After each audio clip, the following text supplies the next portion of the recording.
के नाज़िर जहांगीर के वारंट गिरफ्तारी जो है वो जारी हो गए हैं और असवद हारून जिनके साथ उन्होंने एक फ्रॉड किया है, स्कैम किया है। इस खातून के साथ जो अदाकारा है नाज़िर जहांगीर, इसके साथ मेरी टेली फिल्म आई थी आतिश इश्क। बढ़ते गए एंड देन फिर एक पॉइंट ऐसा आया कि जब ट्रस्ट इस लेवल पे था कि उन्होंने कहा कि जी मुझे 2 माह के लिए अमानतन गाड़ी चलाने के लिए दे दें, मैंने लोगों को शो कराना है कि मैं बड़ी वेल ऑफ हूँ, और फिर 2.5 मिलियन जो है वो अब्दुल्ला का अदवानी जियो को पे करना है ताकि हम लोग जो है ना कुछ कर सकें फ्यूचर में। मेरा नाजिश और सिकंदर ने ना कुछ साजबाजी करके इन्वेस्टिगेटिंग ऑफिसर के साथ और बाकी के मुतलका अफसरान के साथ ना इसने वो FIR जो है अखराज करवा दी थी। भी दफ़ा नहीं आई, इसको एक दफ़ा नोटिस हुए, इन्फॉर्म किया गया with notice and with phone calls as well. तो ये आगे से थ्रेट करती थी कि नहीं आना। अब इसकी वारंट गिरफ्तारी जारी है, कोर्ट की इश्तिहारी है, कल डेट है कोर्ट में, क्योंकि ये एक्ट्रेस बनने से पहले और फ्रॉड करने से पहले लोगों के साथ एक साइकोलॉजिस्ट थी। अस्सलाम वालेकुम नाज़रीन, न्यू प्लस में खुश आमदीद। नाज़रीन, आपने खबरों में देखा होगा कि नाज़िर जहांगीर के वारंट गिरफ्तारी जो है वो जारी हो गए हैं और देखा जा सकता है कि उन्होंने अपने एक साथी अदाकार जिनका नाम बताया जा रहा है असवद हारून, जिनके साथ उन्होंने एक फ्रॉड किया है, स्कैम किया है। वो क्या मामला है, वो अदाकार हमारे साथ मौजूद हैं, उनसे तमाम तफसीलात जानेंगे कि आखिर ऐसी क्या वजह हुई कि एक अदाकारा जो है उनके खिलाफ वारंट जारी हो गए। अस्सलाम वालेकुम सर। वालेकुम सलाम सर, कैसे हैं आप खैरियत से? सर? फ़िलहाल तो ठीक हैं, लेकिन जो हमारे मुल्क का एक प्रोसेस है ना, जो लीगल प्रोसेस है, वो होता स्लो है, लेकिन फिर जैसे जैसे इंसान उसको फॉलो करता जाता है तो वैसे वो कहते हैं ना, slow and steady wins the race. तो बस वही सब कुछ हुआ है। इन लोगों ने बहुत ज़ोर लगाया, पिछले महीने मेरे लिए बहुत स्ट्रगलिंग गुजरे हैं। इन्होंने हर तरह का जो है ना प्रेशर डालने की कोशिश की, लेकिन हम खड़े इंसाफ के लिए, अल्हम्दुलिल्लाह हम पहुंच गए हैं उस फिनिश लाइन पे जहां तक हमने तस्वर किया था। थोड़ा सा आपको बता देंगे क्या क्या चीज़ें जो थी, ज़ाहिर एविडेंस आपके पास सारे मौजूद हैं, को गाड़ी भी है, पैसे भी है, तो क्या क्या? सर जी, ये तो अब खैर पूरे पाकिस्तान को पता है, फिर भी मैं ऑडियंस की थोड़ी सी रहनुमाई के लिए उनको थोड़ा सा अगेन मैं इन्फॉर्मेशन दे देता हूँ। बेसिकली लास्ट ईयर इस खातून के साथ जो अदाकारा है नाज़िर जहांगीर, इसके साथ मेरी टेली फिल्म आई थी आतिश इश्क। उसके बाद से हम लोग की एक अच्छी एक आपस में डेवलपमेंट हुई थी ऑफ अ ट्रस्ट और अ मेंटोरशिप एज कोलीग्स।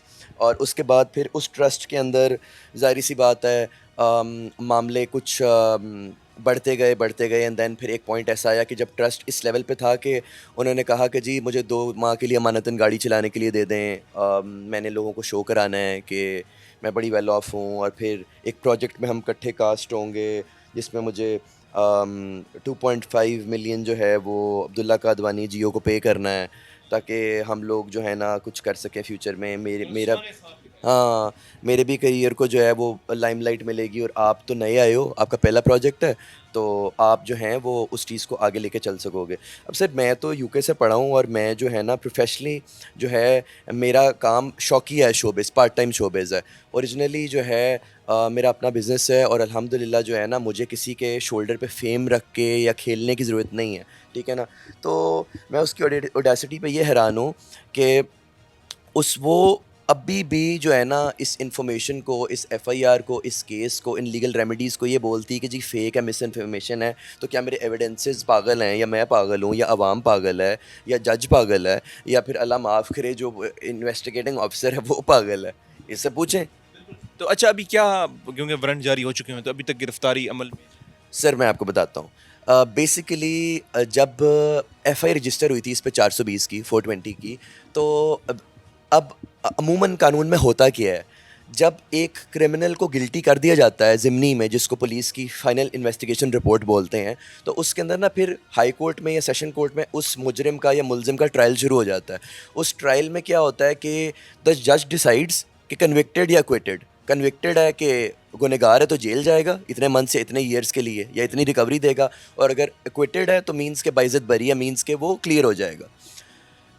तो सर जी वो तो जब हम मीडिया पे आए तो हमें हर तरह का प्रेशर डाला गया, मुझ पर जाली एप्लीकेशंस दी गई, मुझे थ्रेट्स करवाए गए, मुझे जो है ना मेरे इन्वेस्टिगेटिंग ऑफिसर को जो है साजबाजी उसके साथ की गई, हमारे अटैक किया गया था फार्म हाउस पे। बिल्कुल, वो तो पार्ट ऑफ द इंसिडेंट है ना, कि जब पैसों और गाड़ी की रिटर्न डिमांड की, और जब एक रिकवरी के लिए उन्होंने एक फार्म हाउस पे बुलाया तो वहाँ पे उन्होंने बमासला हमला कर दिया था। इसका जो साथी है सिकंदर खान, वो भी वहाँ पे मौजूद था, ठीक है। तो अब सर जी मामला ये है कि वो जब अब ने FIR कराई थी तो उसमें इश्तिहारी थी और इसका ट्रायल स्टार्ट होना चाहिए था, लेकिन नाजिश और सिकंदर ने ना कुछ साजबाजी करके इन्वेस्टिगेटिंग ऑफिसर के साथ और बाकी के मुतलका अफसरान के साथ ना इसने वो एफआईआर जो है अखराज करवा दी थी मजिस्ट्रेट से, ठीक है ना।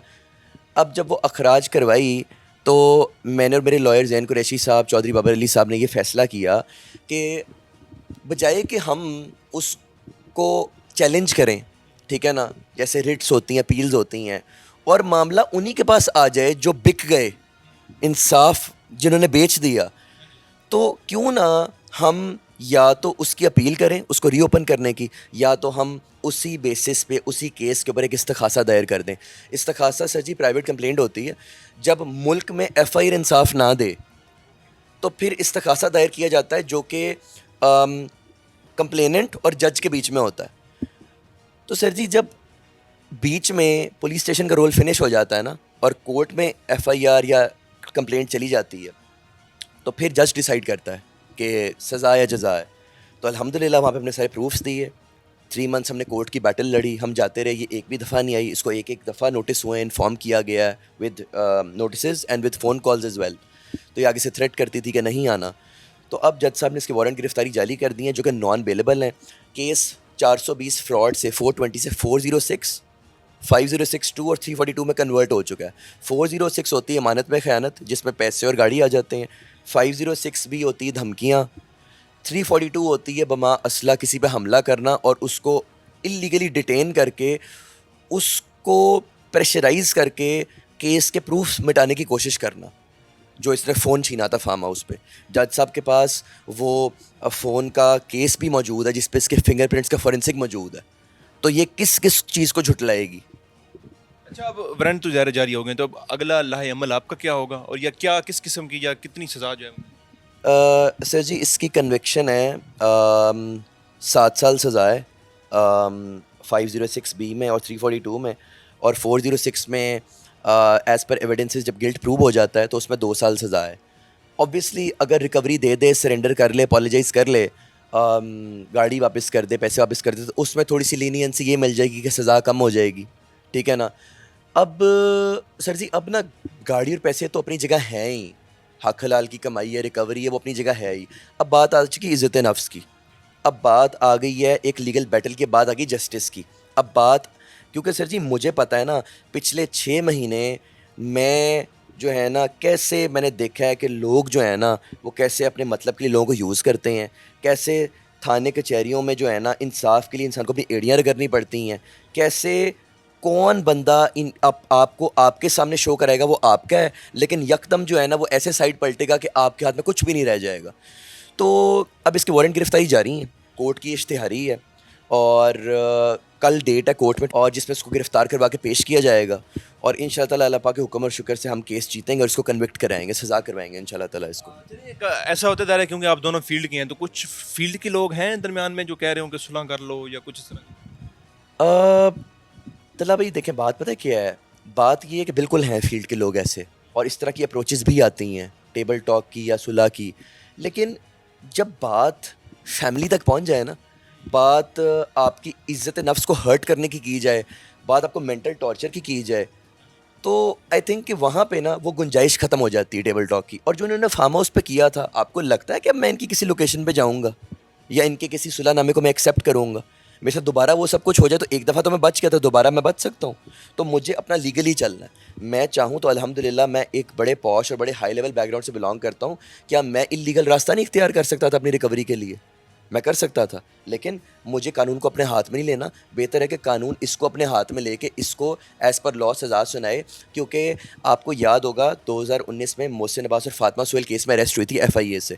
इसने तब भी यही कार्ड खेला था, डिनाइल और सेल्फ रिसेप्शन का। उसका तर्जुमा मैं अपनी आवाम को बता दूं कि साइकोलॉजी, क्योंकि ये एक्ट्रेस बनने से पहले और फ्रॉड करने से पहले लोगों के साथ एक साइकोलॉजिस्ट थी, तो साइकोलॉजी ये कहती है कि अगर आप पे एक इल्ज़ाम लग रहा है या आपके खिलाफ चार्जेस हैं, आपके खिलाफ केस है, अब लोग कहते हैं इल्ज़ाम, एक्यूजेशंस, कोर्ट ने प्रूव कर दी हैं, इल्ज़ाम कैसे हैं, हकीकत है, रियलिटी है, तो उसको डिनाई करना और उससे शो कराना कि मैं तो हूँ ही नहीं इसमें। 2-4 दिन खबरें चलेंगी, आवाम भूल जाएगी। इससे फार्म हाउस पे मुझे बोला था चलवा लो खबरें, कर दो केस, 2 दिन चलेगा, 4 दिन चलेगा, 3 महीने चलेगा, 4 महीने चलेगा, फिर लोग भूल जाएंगे। लेकिन आपके सामने हैं, क्या लोग भूले हैं? अच्छा, ये मेरे ख्याल में आपकी मोटिवेशन भी यही अल्फाज मेरे ख्याल में मोटिवेशन बने, क्योंकि जब हमारी लास्ट मुलाकात हुई थी मेरे ख्याल में वो पिछले साल का 9वां मंथ था तकरीबन, तब से अब ये तीसरा मंथ है और ये केस, हाँ 4 मंथ आप ये केस चला रहे हैं, मोटिवेशन भी यही अल्फाज मेरे ख्याल में बने आपकी। सर ये अल्फाज मोटिवेशन भी बने। फिर मैंने एक चीज़ ये तसव्वुर की, ये सोचा कि अगर मुझे अल्लाह पाक ने नवाजा हुआ है फाइनेंस से या बैकग्राउंड से या एजुकेशन से या एक अच्छी तरबियत से या एक अच्छी फैमिली से, तो सर अगर कल कोई किसी और के साथ करती है तो आई थिंक कि ऐसे लोग भी मौजूद हैं हमारे मुल्क में कि जो इन फैक्टर्स की बेसिस पे टुवर्ड्स सुसाइड भी जा सकते हैं, टुवर्ड्स डिप्रेशन भी जा सकते हैं। सर मैं फ़ाइट कर रहा हूँ, आप मुझे बताएं कि कितने लोग हैं जो इज़्ज़त की खातिर चुप कर जाते हैं, कितने लोग हैं जिनकी फैमिलीज़ उनको अलाउ ही नहीं करती मीडिया पे आके सच के लिए आवाज़ उठाना, कितने लोग हैं जो खामोश कर दिए जाते हैं, कितने केसेस हैं, कितने मामलात हैं। आप ये देखें कि फ़ातिमा सुहेल पे इतना प्रेशर डाला गया। फ़ातिमा सुहेल की जो एफ़आईआर कटी थी ना, वो उसी स्टेशन में कटी थी जहाँ पे मैंने कटवाई है। वो एफ़आईआर भी एसपी वैश्विक साहब ने ही दी थी, लेकिन जुल्म की ऐसी इंतहा होगी, बेचारी मुल्क छोड़ के चली गई। वो एक शोबिस की स्टार थी 2019 में, और आज वो मजबूर हो गई अपनी पैशनेट फील्ड छोड़ने पे इस फ्रॉडस्टर खातून की वजह से, जो लोगों पे ना सिर्फ थ्रेट्स करती है, पैसे खाती है, उन पे हमला भी करवाती है। मतलब कि शोबिस इंडस्ट्री एक पैशनेट फील्ड है, एक्टिंग और एक डायरेक्शन की। इसके अंदर क्या काम है बदमाश लोगों का। नंबर 2, मोहसिन को इतना दबा दिया गया बदमाशी से और असले के ज़ोर पे और थ्रेट्स पे कि वो बेचारा बोला ही नहीं कुछ ऑन कैमरा। मैं तो बोल रहा हूँ ना इतने मंथ से। और सर जी, नाज़िर जहांगीर की सारी तमाम पोस्ट खोल के देख लें और मेरे इंटरव्यूज़ खोल के देख लें, किसी एक कमेंट में अगर अवाम मेरे साथ नहीं है तो मुझे पकड़ लीजिए अब आके।